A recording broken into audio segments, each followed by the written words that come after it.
جائے گی، چاہے وہ راجپور والے ہیں، منڈی والے ہیں یا بائلا سیگلو والے، آدھے گاؤں والے ادھر رہیں گے، ہم اس کو برداشت نہیں کریں گے، ہمیں قبول ہے۔ اس کے لیے ہمیں سڑکوں پر بھی آنا پڑے، آئیں گے۔ یہ جو ہے پہلے ہم نے یہ کرنا ہے، گورنر صاحب سے ہماری ریکویسٹ ہے کہ گورنر صاحب جو ہے اس میں برداشت کریں، اور یہاں جو ہے یہ جو لیٹر وغیرہ لکھا ہے اس کو جو ہے کبھی بھی جو ہے اس کو یہ نہیں ہونا چاہیے، اور حق نہیں۔ ہاں، میرا نام امیر الدین، block president Congress high committee. یہ بات یہ ہے کہ ہم نے سنا تھا کوئی لیٹر آیا اوپر سے تحصیلدار صاحب کے پاس کہ بھائی منڈی جو ہے اس کے لیے جو میونسپلٹی ایریا کے لیے،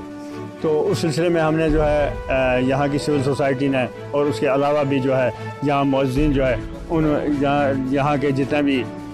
جو بائلا ہو، اعظم آباد ہو اور یا منڈی ہو، تو ان کے زومات جتنے بھی ہے ہم نے میٹنگ کی، اس کے بعد یہ فیصلہ لیا کہ یہاں ہمیں کوئی میونسپلٹی کی ضرورت نہیں، یہ یہاں جو پنچایتی راج ٹھیک ہے، یہ چھوٹا سا قصبہ ہے، یہاں اتنا بڑا شہر تو ہے نہیں یہ، یا اس میں لاکھوں کی آبادی تو ہے نہیں، ہزاروں کی نہیں، لاکھوں کی بڑی دور ہے، سینکڑوں کی آبادی ہے۔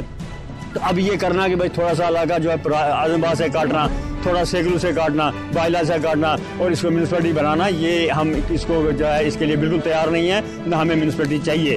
ہمیں پنچایتی راج جو ہے وہ بالکل ٹھیک ہے، غریب عوام ہے، جو جیسا یہ سلسلہ چل رہا ہے بڑا اچھا سلسلہ ہے پنچایتی راج ہمارا، اور ہم جو ہے گورنمنٹ سے یہ گزارش کریں گے کہ اس معاملے میں مداخلت نہ کریں، ہمارے جو ہے کوئی ضرورت نہیں ہے میونسپلٹی کی، جس کے لیے ہم نے جو ہے تحصیلدار صاحب سے جو ہے کافی دفعہ رجوع کیا، ہم نے ریزولوشن دیے، بائلا کی طرف سے دیا، اعظم آباد کی طرف دیا، منڈی کی جانب سے دیا، ریزولوشن کے ساتھ ہم نے جو ہے ایک تحصیلدار صاحب کے پاس آج پھر آئے تھے ہم، انہوں نے کہا جی میں نے جو اپنا لیٹر جو ہے آبجیکشن جو ہے آپ کے وہ میں نے بھیج دیے ہیں، اور ہم گورنمنٹ سے یہ گزارش کریں گے کہ اس سلسلے کو جو ہے یہاں ہی رہنے دیا جائے، اور میونسپلٹی کی جو ہے اس میں یا میونسپلٹی کی نہ ہمیں ضرورت ہے اور نہ اس میں جو ہے یہ کیا جائے۔